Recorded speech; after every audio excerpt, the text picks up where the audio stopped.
Real for समाचार, देश की आवाज।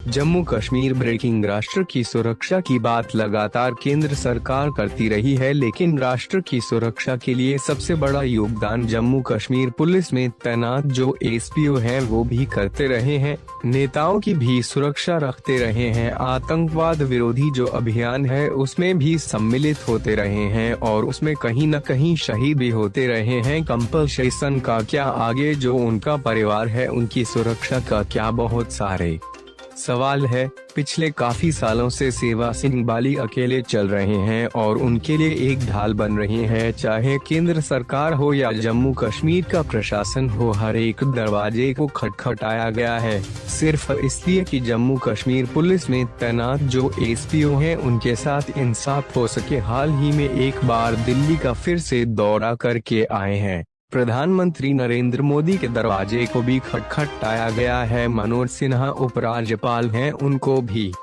कहा गया है कि कहीं न कहीं जो ये लोग मुसीबतों का सामना कर रहे हैं निजात दिलाई जाए। जम्मू कश्मीर, लद्दाख व तमाम एसपीओ की हक की लड़ाई लड़ रहे सेवा सिंह बाली एसपीओ परिवारों के लिए कोई भी कसर नहीं छोड़ रहे हैं। एसपीओ परिवारों के न्याय के लिए कड़ा संघर्ष भी कर रहे हैं। एसपीओ परिवारों के लिए कड़ा संघर्ष करते करते सेवा सिंह बाली जम्मू कश्मीर की पहली पसंद बन गए हैं। तमाम एसपीओ परिवार सेवा सिंह बाली के लिए हमेशा खड़ा रहता है। सेवा सिंह बाली भी तमाम एसपीओ परिवारों के सुख दुख में भी एसपीओ परिवारों से मुलाकात करते रहते हैं। जम्मू कश्मीर, लद्दाख व तमाम एसपीओ परिवारों को जम्मू कश्मीर के सेवा सिंह बाली से काफी उम्मीदें हैं। सेवा सिंह बाली तमाम एसपीओ परिवारों की लड़ाई को लेकर कहते हैं, बहुत ही जल्द तमाम एसपीओ परिवारों को इंसाफ दिला कर रहूंगा। जम्मू कश्मीर के लोगों को अब भरोसा ही नहीं रहा है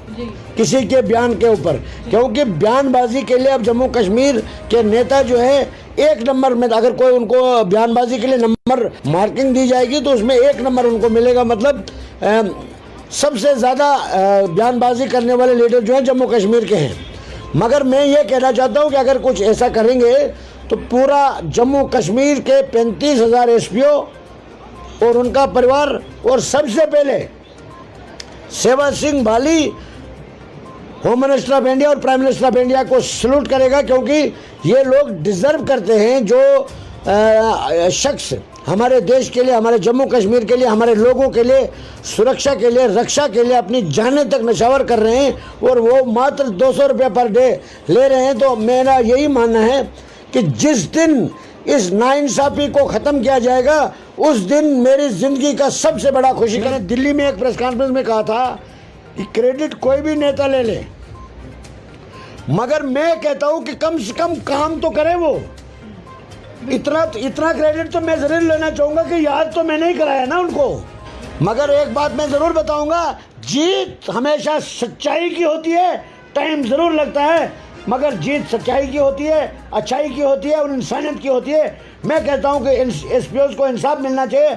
चाहे क्रेडिट कोई भी ले ले, आप ले ले, दूसरा ले ले, तीसरा ले ले, मुझे कोई क्रेडिट की जरूरत नहीं। मेरा क्रेडिट यही है कि मैंने एक जंग लड़ने शुरू की थी जो 7 साल से, चाहे उसको कोई भी क्रेडिट लेने के लिए सामने आ जाए, मैं तो यही कहूँगा कि मैं इतना ही कह सकता हूँ कि जो एक इंसानियत का फर्ज था वो मैंने एक हिंदुस्तानी शहरी के हैसियत से जो मुझे आज़ादी थी बोलने की, इनकी आवाज़ को उठाने की, क्योंकि ये बेल्ट फोर्स में होने के बाद अपना प्रोटेस्ट तक नहीं कर सकते थे, मैंने इनकी आवाज़ उठाई। जो भी क्रेडिट लेना चाहे वो ले सकता है। मैं भी उनको, मेरे तरफ से भी मैं उनको ही धन्यवाद करना चाहूँगा। मगर मैं ये कहता हूँ कि फिर एक बार उनको वो लॉलीपॉप नहीं होना चाहिए। आर्डर इशू होगा तो सेवा सिंह बाली तभी क्रेडिट उनको देने की कोशिश करें। रियल फॉर समाचार, देश की आवाज।